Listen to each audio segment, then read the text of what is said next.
mga ka-trending, welcome back to ZK Trend.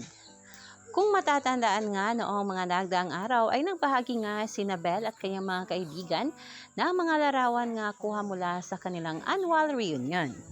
Marami nga ang natuwa na mga taga-suporta ni Belle dahil makikita nga na sobrang saya ni Belle Mariano makasama nga ang kanyang mga kaibigan.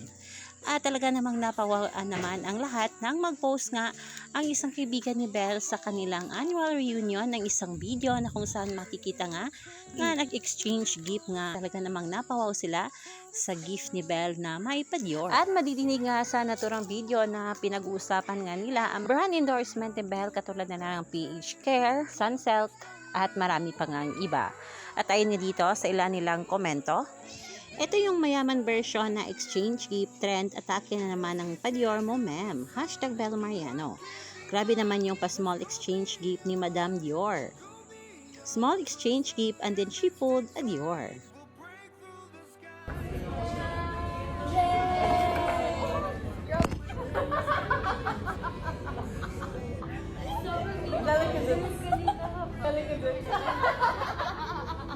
Oh, my gosh, not us with 20 million lips.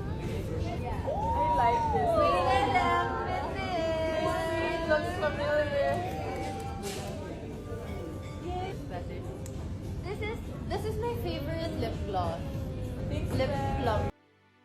I picked this out. This is for Juicy. And then this is for her. This is for Sunsilk. Oh, this is for men. He does a video like this for kids. Every time I open my video app, I'm like,